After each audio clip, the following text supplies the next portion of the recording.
Hello everyone, Bryant Dillon from Fanbase Press. We're here at San Diego Comic-Con 2023 with another interview. I'm lucky enough to be talking with writer Tilly Bridges about her new release, Begin Transmissions, which is going to discuss the trans allegories of the Matrix franchise. Tilly, so glad to talk with you. It's always great to be here. It's great to talk to you. How you doing? Doing very well. Good. I'm glad Comic-Con's back. We have some nice weather.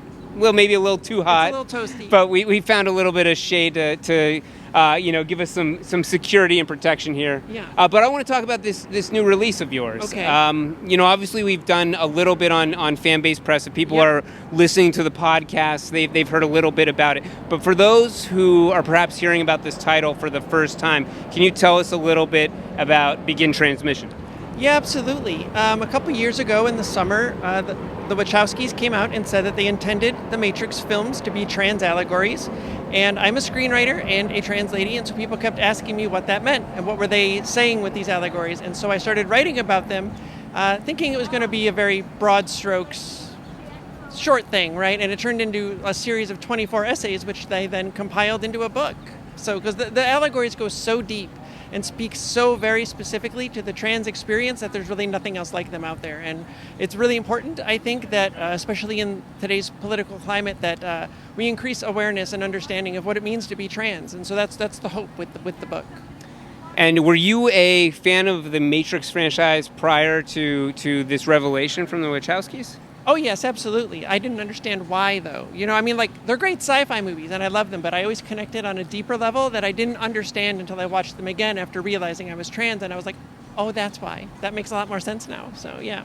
Well, obviously, this kind of title is going to have interest for anyone who is trans themselves. Yeah. But I've heard you talk about why you think or why others think it's also a good read for those who aren't trans. What do you think for people who, perhaps are not part of the trans community? Yeah. What's the appeal or the interest or the reason that you would give for them to check out this title? It will help you understand what it means to exist as trans in this world in a way that really nothing else really can. It lets you inside our experience what it is to exist and move through the world as a trans person. And they very much teach you what it is to be a good cis ally, what that really means, how to do it, why it's so vital, because we can't enact change on our own. There's not enough trans people, to politically affect change. So we need cis allies to help us, or nothing's ever going to get better. Well, I do have a few more questions for you about the book, but you open up to a subject I did want to touch on. Obviously, there's a lot going on in the world right now, and a lot of bad stuff. One of the things that we've been trying to highlight at Fanbase Press is to bring attention to the fact that trans people are under attack right now, that there's a lot of not just social and cultural issues, but legal issues that are being pushed forward that specifically attack the community. Could you just talk a little bit about what your thoughts are on that, how others can get involved or become more aware, perhaps if they're on the sidelines of these, don't really know the specifics of these events taking place? Well, there's a lot of people doing a lot of really great reporting online. Erin Reed is one of them. You can follow her. She tracks all of the anti-trans legislation across the country, reports on the ones that get shot down, the good bills that come up as well. So she's really good for staying informed. She's on pretty much every social media.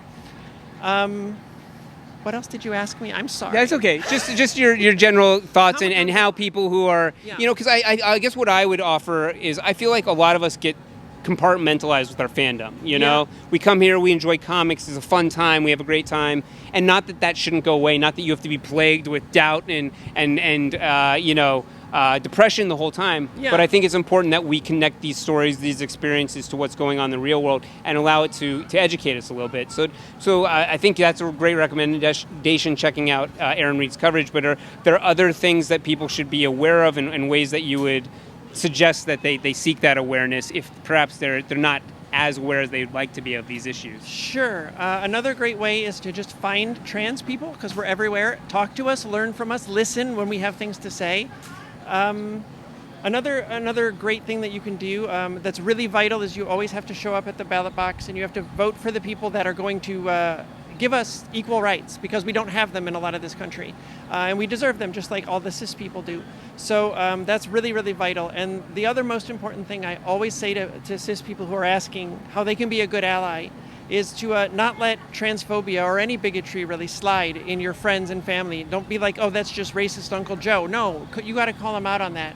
If bigots don't ever face any kind of consequences for their bigotry, they're never going to change, right? And so it's really important that you don't stand by and let that happen. So if you hear somebody saying something transphobic that's a friend or family member, call them out on it and say that's not true, and you're perpetuating harmful things that hurt real people. Well, thank you for speaking to that. Yeah. Back to the book itself, Sure. one thing I did want to ask, is there anything unexpected or surprising that you uncovered when doing the research and analysis that perhaps would be fun to share with viewers? I think probably the most surprising thing is the use of color in the Okay. films. It is very, very specific and intentional throughout all 4 movies, and even the Animatrix, where red always stands for truth and blue is always doubt, although there's different kinds of doubt. And yellow is always fear, and the combination of those colors hold all the way through all 4 movies. Like the green overcast in the first 3 movies, when you're inside the Matrix, shows you that that Matrix, which is the cisgender binary, is based in fear and doubt. Blue and yellow make green. And it's really intentional, and it holds all the way through, and there's not really time to give you all the evidence for it here, but it's in the book, I swear. Excellent, excellent. One other question. I don't know how much this actually relates, but obviously given the sci-fi trappings of The Matrix, Yeah. we're approaching a world where AI is on the tip of everyone's tongue. It's very man versus machine in our world right now. Do you feel like there is something to be gleaned in regards to that technological aspect, or do you feel like these are just metaphorical elements that The Matrix is using? I think they're more metaphorical than anything. It's the surface level story is there to get to the core transness that's underneath it all. But I mean, AI kind of, creeping into creative jobs is not great as a writer, people who are artists. These are human jobs. If you're going to have AI do anything, it should be the jobs too dangerous for humans to do, right? Not creative jobs, not art. So it's really important, that the WGA and SAG-AFTRA are striking now largely around these AI protections, because it's the whole future of the industry and their jobs. And same thing with comics. We don't want comics written by chatbots and drawn by, Most of us don't. well, those who do are wrong and bad, and they should feel bad about that. Well, given that you mentioned it, it's definitely something I want to touch on. We have 2 strikes going on right now, potentially more pending. So WGA is striking, SAG-AFTRA is striking. Have you seen any effect at San Diego Comic-Con, and any additional thoughts on the strike itself and how people can help in that aspect?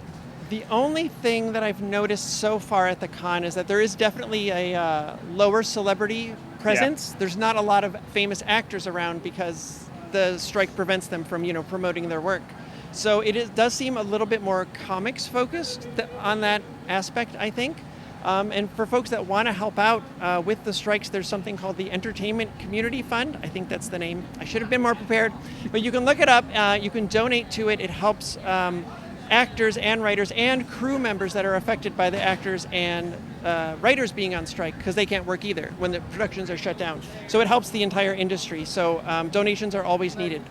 Excellent. Well, it's been fantastic talking with you. Are there any other projects that you're working on or that you have released that you want to mention before we wrap up?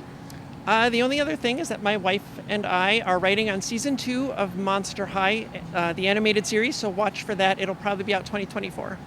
Excellent. Well, thank you for watching, viewers. You can find more interviews like this one at fanbasepress.com.